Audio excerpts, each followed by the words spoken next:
যেখানে শেষ করেছিলেন ঠিক সেখান থেকেই যেন জ্বলে উঠলেন ক্রিস্টিয়ানো রোনালদো। আর তার নজর কাড়া পারফরমেন্সে সৌদি সুপার কাপের ফাইনালে উঠে গেল আল নাসর। আল তাউনকে 2-0 গোলে হারালো তারা। একটা করে গোল এবং অ্যাসিস্ট করেছেন CR7। ম্যাচের শুরু থেকেই দারুণ ছন্দে ছিলেন ক্রিস্টিয়ানো। মাত্র 8 মিনিটেই গোল পেতে পারতেন পর্তুগিজ তারকা, কিন্তু ভাগ্য সহায় ছিল না। তবে রোনালদো মিস করলেও আক্ষেপে পড়তে হয়নি আল নাসরকে। রোনালদোর মিস করা বলটা ঠিকই জালে পাঠান আয়মান ইয়াহিয়া। এগিয়ে যায় নাসর।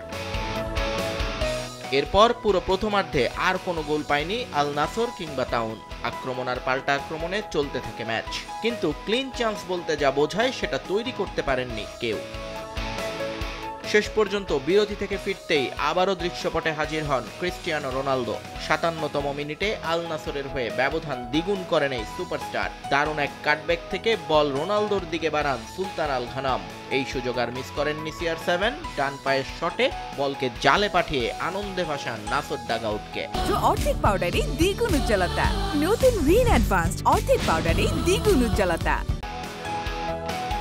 টানা 23 মৌসুমে গোল করার বিরল কীর্তি গড়লেন ক্রিস্টিয়ানো রোনালদো, যা তার ক্যারিয়ারের 896তম। আর মাত্র 4 গোল হলেই ছুঁয়ে ফেলবেন 900 গোলের মাইলফলক। আগামী শনিবার আল হিলালের বিপক্ষে সৌদি সুপার কাপের ফাইনালে খেলবে আল নাসর। নিয়ন মুহাইমিন, সময় সংবাদ।